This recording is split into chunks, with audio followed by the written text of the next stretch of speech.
So hello friends, I believe कि आपको traditional approach, classical approach, legal institutional approach जो हमने पिछली क्लास में की थी वो क्लियर हो गई होगी। आज हम उसी चीज़ को आगे बढ़ाते हैं and let's study the next approach which is called the behavioural approach. Behavioural approach जो है, इसको हम लोग बिहेवियरलिज्म के नाम से भी जानते हैं।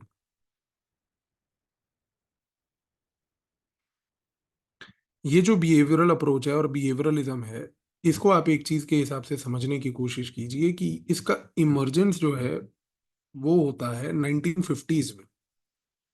1950s में जब वर्ल्ड वॉर 2 खत्म हो जाती है, उसके बाद बिहेवियरलिज्म का इमर्जेंस होता है। तो यहाँ पर सबसे पहली चीज क्या है? सबसे पहली चीज तो ये है कि भाई एरिस्टोटल के टाइम से लेकर 20th सेंचुरी तक हमने लास्ट लेक्चर में पढ़ा कि लीगल इंस्टीट्यूशनल अप्रोच है। और अब हम यहाँ पर देख रहे हैं कि 20th सेंचुरी में, खास करके वर्ल्ड वॉर 2 के बाद, बिहेवियरल अप्रोच है। अब दूसरी चीज यहाँ पर क्या है? बिहेवियरलिज्म को स्टार्ट किसने किया? अगर हम कहते हैं कि भाई लीगल इंस्टीट्यूशनल अप्रोच को स्टार्ट एरिस्टोटल ने किया था, तो यहाँ पर ये चीज याद रखिएगा कि बिहेवियरल अप्रोच को स्टार्ट करने वाले व्यक्ति का नाम था डेविड ईस्टन। अब डेविड ईस्टन जो है, ये एक स्कॉलर है। इन्होंने क्या बात बोली? इन्होंने एक सिंपल बात बोली: let's not study texts, let's study behaviour. ये चीज आप देखिए कितनी सिंपल और स्पष्ट बात है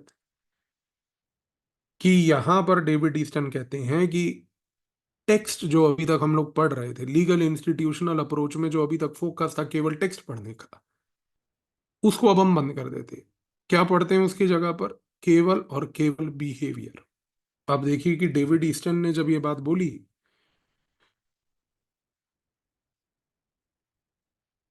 कि हमें फोकस करना चाहिए बिहेवियर पे, तो यहां पर क्या हुआ कि पूरे के पूरे पॉलिटिकल साइंस में, जो कि एक बड़ी अम्ब्रेला थी, और अभी हमने थोड़ी देर पहले क्या बोला था फर्स्ट लेक्चर में कि कंपैरेटिव पॉलिटिक्स एक उसका सब फील्ड है। तो पूरे पॉलिटिकल साइंस और उसके सारे सब फील्ड्स में डेविड ईस्टन की इस बात को बोलने के बाद कि लेट्स फोकस ऑन बिहेवियर, और बिहेवियर पे फोकस करते हैं, एक रेवोल्यूशन आ गया, एक क्रांति आ गई। क्योंकि ऐसी बात तो आज तक कभी किसी ने की ही नहीं थी पॉलिटिकल साइंस के पूरे इतिहास में। आज तक कभी किसी ने यह बात की चर्चा नहीं करी कि भाई बिहेवियर को स्टडी करते हैं, व्यवहार जिसको हम कहते हैं उसको स्टडी करते हैं। अब जब डेविड ईस्टन ने यह बात बोली, तो उन्होंने ये बात समझाई कि देखिए, जब मैं ये बात बोल रहा हूँ कि बिहेवियर स्टडी करते हैं, तो उन्होंने क्या मतलब है इसका, वर्ड का, बिहेवियर का? बिहेवियर का मतलब ये है कि उन्होंने कहा कि जो पॉलिटिकल इंस्टीट्यूशंस हैं, आप उनको पहली बात तो एम्पिरिकली स्टडी कीजिए, और एम्पिरिकली स्टडी कीजिए कि how they behave. So what David Easton tried to say is that he said कि let's do a study of behavior and let's not study texts anymore. This kind of an approach that David Easton talked about, number one, initiated a revolution in political science and all the subfields, including comparative politics. Now, why this idea of David Easton was revolutionary is because this was the first ever time that somebody actually talked about behavior and moving away from the legal texts. David Easton की इस बात के बाद एक चीज तो तय हो गई कि एक क्रांति आ गई, एक रेवोल्यूशन आ गया। But the issue here to understand before we progress further is, what does the word behavior mean? So David Easton clarified that behavior means that let's look at a political institution or a system and empirically study it. Empirically study means कि आप data gather करो। Data किस चीज का gather करो? How the particular institution behaves. अब आप इस चीज को समझिए प्लीज कि हमने पिछले लेक्चर में लीगल इंस्टीट्यूशनल अप्रोच की बात की थी। यहां पर हम बिहेवियरल अप्रोच की बात कर रहे हैं। लीगल इंस्टीट्यूशनल अप्रोच बोलती है सबसे इंपॉर्टेंट चीज कि आप लीगल टेक्स्ट को पढ़ो, आप इंस्टीट्यूशन को पढ़ो। बिहेवियरल अप्रोच क्या बोलती है? टेक्स्ट नहीं पढ़ना है, क्या पढ़ना है? इंस्टीट्यूशन पढ़ना है। उसको कैसे पढ़ना है? इंस्टीट्यूशन के बिहेवियर को ऑब्जर्व करना है। जब आप बिहेवियर को ऑब्जर्व करोगे का मतलब है कि भाई इस इंस्टीट्यूशन में there are going to be some people, see how the people act. अब हमें लोगों का बिहेवियर नहीं देखना है। डेविड ईस्टन कहता है कि लोगों का बिहेवियर नहीं ऑब्जर्व करना, see how the people act to fulfil institutional obligations. इस पॉइंट को समझ लीजिए। डेविड ईस्टन कहते हैं कि एक पॉलिटिकल सिस्टम है, उस पॉलिटिकल सिस्टम के तहत कुछ इंस्टीट्यूशंस क्रिएट किए गए हैं। हर एक इंस्टीट्यूशन में कुछ लोग होते हैं, और वो लोगों का कार्य क्या होता है कि उनको उस इंस्टीट्यूशन या संस्था के अंदर बिठाकर उस इंस्टीट्यूशन या संस्था के जो ऑब्लिगेशंस हैं, जिसके लिए वो संस्था बनी है, वो ऑब्लिगेशंस पूरे करने हैं। तो इस कॉन्टेक्स्ट में डेविड ईस्टन ये कहते हैं कि आप पॉलिटिकल साइंस में ये चीज को स्टडी कीजिए कि एक संस्था किस प्रकार से अपने कार्य उन लोगों के तहत अचीव करवा रही है, और किस तरीके से वो संस्था उन कार्यों को अचीव कर पा रही है।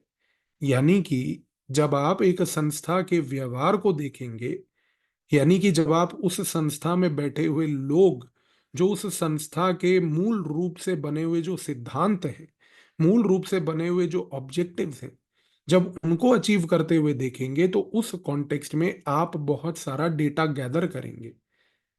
और ये जो डेटा गैदर होगा, ये डेटा गैदर होगा इन पीपल का, जो एक्ट कर रहे होंगे एक इंस्टीट्यूशन के ऑब्लिगेशंस को फुलफिल करने के लिए। इसकी वजह से डेविड ईस्टन कहते हैं कि थ्योरी इंपेरिकल होगी। तो पूरा का पूरा फोकस जो है टेक्स्ट को पढ़ने से बदल दिया गया इंपीरिकल अप्रोच पे, डेटा गैदरिंग की अप्रोच पे, लाइव बिहेवियर को पढ़ने और ऑब्जर्व करने की अप्रोच पे। तो प्लीज अंडरस्टैंड दिस, ये बहुत महत्वपूर्ण पॉइंट है यहाँ पर। So what is David Easton trying to say? That we are not studying texts anymore. Our focus is very clear. We have to study an institution and the behavior of people in the institution who are there to fulfill certain institutional objectives. So let's observe how they act, how they perform, how they behave, what do they do for achieving institutional obligations. And when you observe how they behave, when you see how they act, you will generate a lot of data. This data generation makes the entire theory highly empirical because there is a lot of data being generated. तो यहां पर behavioural approach में एक चीज तो तय हो गई कि जब हमने ये पॉइंट अभी थोड़ी देर पहले बोला था कि from legal institutional to behaviouralism, this was actually a revolution. ये चीज अब आपको समझ आ गई कि ये एक क्रांति थी, क्योंकि ये सोच ही अलग है। हमने आज तक इस नजरिए से कभी देखा ही नहीं था, कभी सोचा ही नहीं था। अब दूसरी चीज क्या उठती है?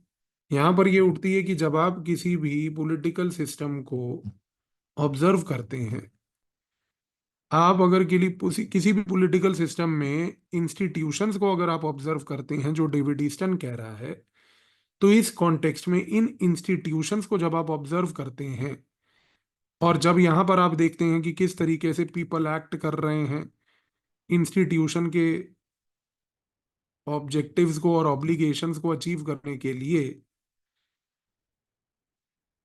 तो आप डेविड ईस्टन के हिसाब से कुछ साइंटिफिक मेथड्स का भी प्रयोग करेंगे। तो डेविड ईस्टन ने यह बात बोली कि हमें साइंटिफिक मेथड्स भी बनाने हैं। क्योंकि ऐसा नहीं है कि मियरली जाकर किसी भी नजरिए से ऑब्जर्व किया जाए। अगर आप ये चाहते हैं कि एक इंस्टीट्यूशन के अंदर किस तरीके से वो लोग एक्ट करके उस इंस्टीट्यूशन के गोल्स को अचीव कर रहे हैं, तो हमें साइंटिफिकली डिजाइंड मेथड्स चाहिए उसके लिए। तो एक चीज तो तय हो गई कि ये साइंटिफिकली डिजाइंड मेथड से हम डेटा गैदर करेंगे। डेटा गैदर करने का मतलब है कि एक डेटा ड्रिवन थिंकिंग होगी। So David Easton is very clear that in order to observe how people fulfill the institutional obligations, you need to have scientific methods. These scientific methods will help you to gather data, thus making the entire behavioralism what? A highly data driven thought process and an approach. अब सबसे बड़ी बात देखिए, आज अब अगर हम बात करें डेविड ईस्टन की, जिसने बिहेवियरलिज्म को स्टार्ट किया,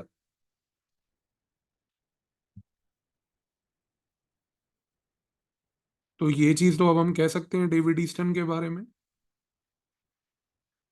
सबसे पहले क्या कह सकते हैं कि भाई जो अप्रोच थी, इट वॉज रेवोल्यूशनरी।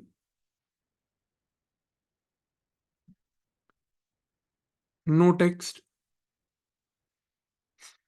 इसके साथ साथ सबसे बड़ी बात, स्टडी बिहेवियर।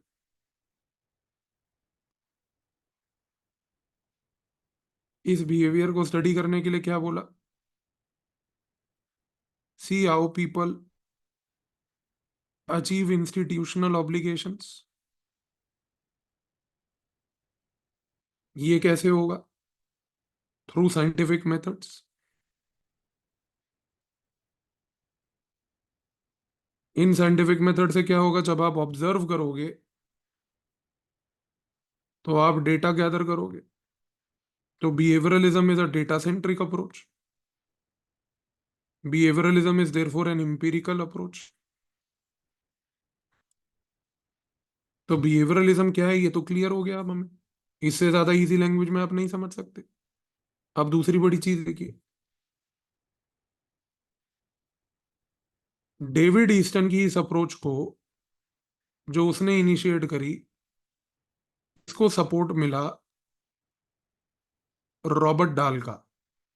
रॉबर्ट डाल एक और थिंक करते, रॉबर्ट डाल ने भी इसको सपोर्ट करा।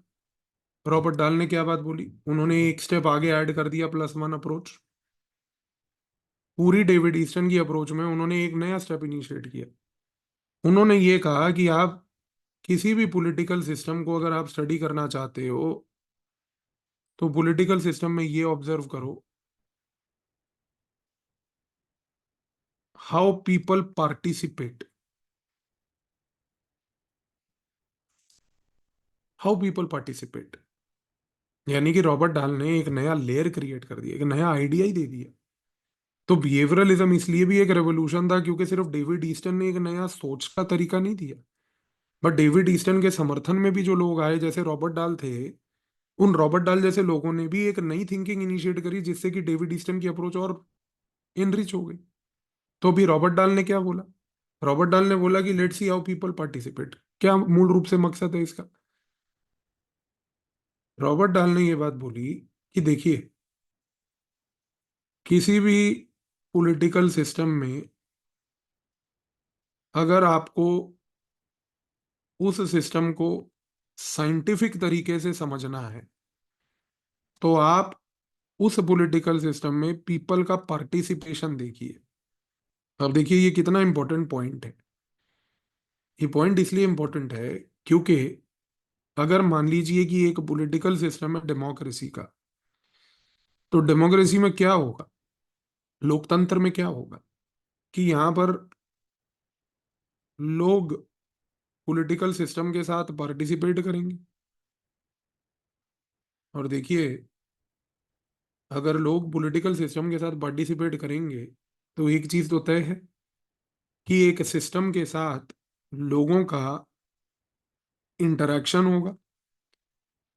और यदि एक सिस्टम के साथ लोगों का इंटरेक्शन होगा, तो ये एक इंटरेक्शन जो है, इसको हम इम्पिरिकली ऑब्जर्व कर सकते हैं। यानी कि रॉबर्ट डाल ने जो अपनी थ्योरी दी, उस थ्योरी का बेसिक प्रीमाइस क्या था? वो प्रीमाइस था, वो फंडामेंटल पॉइंट्स जो डेविड ईस्टन ने दिए। क्यों? क्योंकि डेविड ईस्टन ने क्या बात बोली? डेविड ईस्टन ने ये बात बोली कि देखिए, हमें हर चीज को इंपिरिकली ऑब्जर्व करना है। रॉबर्ट डाल ने बोला इंपिरिकली ऑब्जर्व करेंगे। फिर डेविड ईस्टन ने बोला कि जब आप इंपिरिकली ऑब्जर्व करोगे तो आप डेटा जनरेट करोगे। तो रॉबर्ट डाल ने क्या बोला? डेटा भी जनरेट करेंगे। लेकिन रॉबर्ट डाल ने क्या किया कि empirical observation plus data generation को दोनों को यूज कर लिया। कैसे यूज कर लिया? कि उसने बोला कि आप एक डेमोक्रेसी में इसको ऑब्जर्व कीजिए कि लोग पार्टिसिपेट कैसे कर रहे हैं पॉलिटिकल सिस्टम के साथ। और जब आप इसको ऑब्जर्व करेंगे कि एक पॉलिटिकल सिस्टम में लोग पार्टिसिपेट कैसे कर रहे हैं, तो आप ऑब्जर्व करेंगे कि लोगों का उस पॉलिटिकल सिस्टम से इंटरेक्शन कैसा है। अब उस इंटरेक्शन को पॉलिटिकल सिस्टम के साथ स्टडी करने के लिए आपको साइंटिफिक मेथड्स की आवश्यकता होगी। और ये साइंटिफिक मेथड्स जो हैं, ये किसने चर्चा की थी? ये भी डेविड ईस्टन ने बोला था। तो यहां पर अब ये चीज हम क्लियर कह सकते हैं कि जो रॉबर्ट डाल है, अगर देखा जाए तो रॉबर्ट डाल की जो पूरी की पूरी अप्रोच है, वो किस पे प्रीमाइज्ड है? प्रीमाइज का मतलब होता है किस पे बेस्ड है? बेस्ड है ये डेविड ईस्टन के थॉट प्रोसेस पे। तो अगर डेविड ईस्टन मान लीजिए बिहेवियरलिज्म के फादर कहलाएंगे, तो रॉबर्ट डाल आज की डेट में बिहेवियरलिज्म के एक सबसे क्रूशल थिंकर कहलाएंगे। और रॉबर्ट डाल ने क्या बोला? कि जो आप बोल रहे हो वो सत्य है, हम उसी को एक एप्लीकेशन के नजरिए से देख रहे हैं। तो रॉबर्ट डाल ने यहां पर क्या किया, ये कहना भी गलत नहीं होगा कि application of doctrines of David Easton, कि यदि डेविड ईस्टन ने एक स्ट्रक्चर क्रिएट करा और डेविड ईस्टन ने अगर एक फ्रेमवर्क क्रिएट करा, तो रॉबर्ट डाल ने क्या किया? उसी फ्रेमवर्क को, उसी स्ट्रक्चर को एक एप्लीकेशन के नजरिए से देखते हुए उसको एक डेमोक्रेसी के ढांचे में डालकर बताने की कोशिश करी कि एक डेमोक्रेसी के नजरिए से देखिए कि यहां पर लोगों का पार्टिसिपेशन कैसा होता है। How do people participate? Because when you observe how people participate, you are not only going to generate data, but when you observe how people participate, what will also happen as a consequence is you will need scientific methods. And all these things were stated by David Easton only.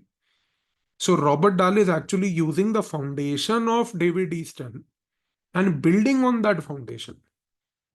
So David Easton was the man who created the foundation of behavioralism. And in that foundation, he gave all these ideas. Ki let's focus on the behavior, not the text. Let's see how people achieve institutional objectives. So David Easton says, let's see how people achieve institutional objectives. Robert Dahl says one of the objective is democracy. And in democracy, the objective here is to ensure participation of people. So let's see how people participate.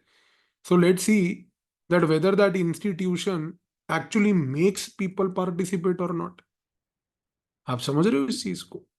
तो यहां पर इन चीजों को करने की आवश्यकता अगर है, तो scientific methods, observation, data gathering, ये सब हमें करना ही पड़ेगा। तो डेविड ईस्टन ने फाउंडेशन क्रिएट किया। इस फाउंडेशन के ऊपर बिल्डिंग किसने बनाई? फिर रॉबर्ट डाल ने बनाई। और सबसे बड़ी बात, रॉबर्ट डाल के साथ साथ डेविड ट्रूमैन ने भी डेविड ईस्टन का समर्थन किया। डेविड ट्रूमैन ने क्या बोला? डेविड ट्रूमैन ने बोला कि बिहेवियरलिज्म की जो नॉलेज है,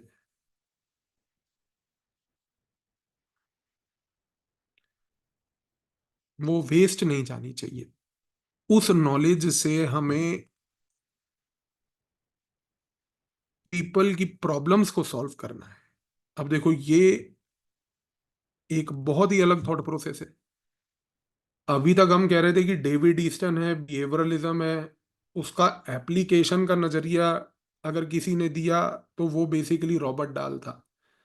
पर यहां पर डेविड ट्रूमैन ने बिहेवियरलिज्म में एक बिल्कुल ही अलग बात बोल दी। उसने ये बोला कि देखो, बिहेवियरलिज्म में जो भी नॉलेज गेन हो रही है, यानी कि जो भी इम्पेरिकल लेवल पर डेटा गैदर हो रहा है, उसको सिर्फ थ्योरी बनाने के लिए यूज नहीं करना है। रॉबर्ट डाल अभी तक यहीं तक बात कर रहा था। रॉबर्ट डाल बोल रहा है कि देखो, थ्योरी बनाएंगे, ये देखेंगे कि भाई पार्टिसिपेशन डेमोक्रेसी में लोगों का हो रहा है या नहीं हो रहा, बस इतना ही करेंगे। इससे एक कदम आगे कौन गया? David Truman. और डेविड ट्रूमैन ने क्या बोला कि नहीं, सिर्फ थ्योरी नहीं बनानी, हमें क्या करना है कि लोगों की समस्याओं का भी हल निकालना है। तो ये नॉलेज को इस नजरिए से देखना है कि लोगों की समस्याओं का हल निकले। अच्छा, जब इसने ये बात बोली, तो इस पॉइंट को आगे किसने बिल्ड किया?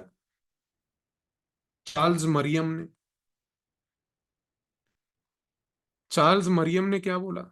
चार्ल्स मरियम ने बोला कि बात बिल्कुल सही है डेविड ट्रूमैन की, और उसने कहा कि हमें साइंटिफिक फ्रेमवर्क्स बनाने हैं। साइंटिफिक फ्रेमवर्क्स, कि जिससे कि हम लोगों की प्रॉब्लम को सॉल्व कर पाए। So idea is very clear here. Idea is very clear here. Robert डाल focused only on creating a theory, obviously by applying the principles of David Easton. David Truman moved one step further, said, let's not use this theory, or let's not use the knowledge only to build the theory. David Truman went on to say that if we are empirically studying something, if we are gathering data from the field, and if we are actually using the data from empirical, scientifically designed frameworks, then why should we restrict that particular knowledge gathered from the field only for theory building? Why not to actually use that knowledge of the field, from the field, to solve the problems in the field? What is the field? The field is the people whom you are studying. And this point was then supported by Charles Merriam, who went on to say that let's create scientific frameworks to solve people's problem. तो behaviourism evolve कैसे किया है? Evolve कैसे किया? इसकी शुरुआत हुई David Easton की तरफ से। इसको बिल्ड किया रॉबर्ट डाल ने। उसको इम्प्रोवाइज किया डेविड ट्रूमैन ने। और इसको इम्प्रूव और इम्प्रोवाइज किया चार्ल्स मरियम ने। पिक्चर दिमाग में पूरी क्लियर रख लो। डेविड ईस्टन ने बोला, टेक्स्ट नहीं पढ़ेंगे, बिहेवियर ऑब्जर्व करेंगे, डेटा कैप्चर करेंगे, साइंटिफिक तरीके से चीजों को देखेंगे। थॉट दे दिया।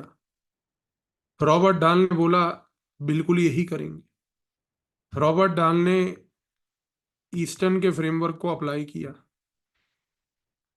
पर उसने कहा कि इसको अप्लाई करके थ्योरी बनाएंगे सर। ट्रूमैन ने क्या बोला? थ्योरी नहीं बनाएंगे, नॉलेज को यूज करेंगे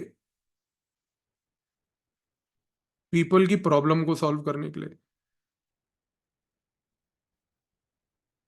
पीपल की प्रॉब्लम को सॉल्व करने के लिए। चार्ल्स मरियम ने क्या बोला? सही बात है, पीपल की प्रॉब्लम को सॉल्व करेंगे, उसके लिए फ्रेमवर्क्स बनाएंगे। ऐसे इवॉल्व हुआ है पूरा बिहेवियरलिज्म। लेकिन यहां पर अब आपको एक पॉइंट और देना है मैंने। इस बिहेवियरलिज्म में दो चीजें हैं। वो क्या है? अब वो देखते हैं। लीगल इंस्टीट्यूशनल अप्रोच थी पहले। ये अप्रोच और इसकी थिंकिंग को कंप्लीटली ब्रेक किसने किया? डेविड ईस्टन ने। और इसको इवॉल्व करके डेवलप किसने किया? रॉबर्ट डाल ने। अच्छा, अब यहां पर देखिए क्या हुआ। ये legal institutional approach David Easton ने जब बनाई, तो ये पर्टिकुलर जो ब्रेकिंग पॉइंट था, इसको हमने कहा एक रेवोल्यूशन है, शिफ्ट, थिंकिंग में बदलाव है। डेविड ईस्टन की अप्रोच रॉबर्ट डाल ने ये जो करी, इसको हम कहते हैं एवोल्यूशन, क्योंकि उसने अप्लाई करी थ्योरी। लेकिन हमने अभी एक चीज और भी बोली कि डेविड ईस्टन रॉबर्ट डाल की ये जो सोच थी, डेविड ईस्टन रॉबर्ट डाल की इस सोच को एक न्यू डायरेक्शन अगर किसी ने दिया, न्यू डायरेक्शन, तो वो थे डेविड ट्रूमैन और चार्ल्स मरियम। और अगर डेविड ट्रूमैन, चार्ल्स मरियम ने एक न्यू डायरेक्शन दिया, उस प्रकार का डायरेक्शन जिस प्रकार से डेविड ईस्टन ने लीगल इंस्टीट्यूशनल अप्रोच को बंद करके बिहेवियरलिज्म को लाके दिया था, तो इस कॉन्टेक्स्ट में हम ये बात कहते हैं, और इस चीज को जरूर याद रखिएगा, कि जो डेविड ट्रूमैन और चार्ल्स मरियम ने किया, क्योंकि उन्होंने डेविड ईस्टन की अप्रोच को अपना बेस बनाते हुए डेविड ईस्टन की ही बिहेवियरलिज्म को ही एक नई दिशा दे दी। इस रीजन से डेविड ट्रूमैन और चार्ल्स मरियम की इस अप्रोच को हम पोस्ट बिहेवियरलिज्म भी कहते हैं। तो वही बात तो सिंपल है, देखो, legal institutional approach was discarded after the world war two. David Easton conceptualized a revolutionary new scientifically designed concept called behavioralism. Behavioralism was built by Robert Dahl. Robert Dahl and David Easton were revolutionary in championing behavioralism, but keeping the base of behavioralism as same. David Truman, Charles Merriam gave behavioralism a new direction, and that new direction is what is today known as post behavioralism. हमने क्या बात बोली जी? हमने कहा legal institutional approach से आई behaviourism. ये itself एक revolution था। ये रेवोल्यूशन इसलिए था, अगर एक लाइन में बोला जाए, कि यहां पर पहले फोकस था केवल टेक्स्ट पढ़ने का, और यहां पर अब जो फोकस आया वो आया बिहेवियर पढ़ने का। तो ये टेक्स्ट टू बिहेवियर एक रेवोल्यूशन था। अब हम साथ में ये बोल रहे हैं कि बिहेवियरलिज्म के बाद आया पोस्ट बिहेवियरलिज्म। और ये जो पोस्ट बिहेवियरलिज्म है, इसमें क्या हुआ? इसमें सिर्फ फर्क ये हुआ कि बिहेवियरलिज्म का बेस था, लेकिन इस बेस पे एक न्यू डेवलपमेंट हुआ, और वो न्यू डेवलपमेंट था प्रॉब्लम सॉल्विंग।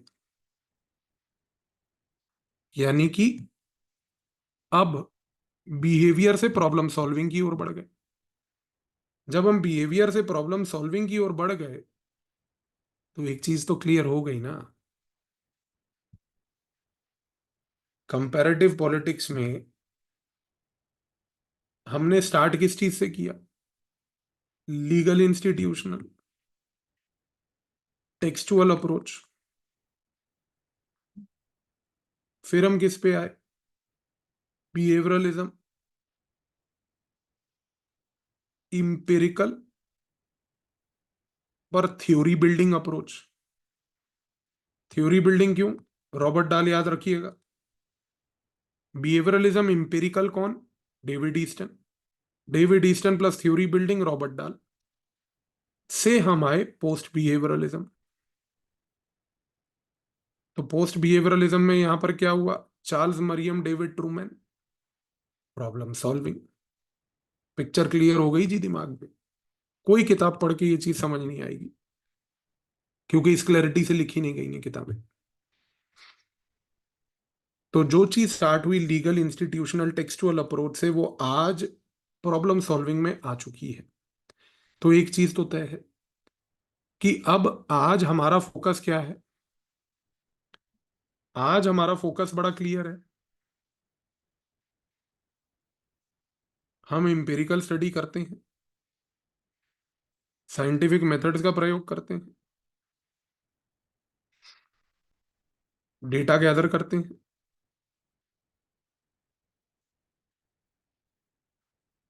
थ्योरी भी बिल्ड करते हैं, प्रॉब्लम भी सॉल्व करते हैं।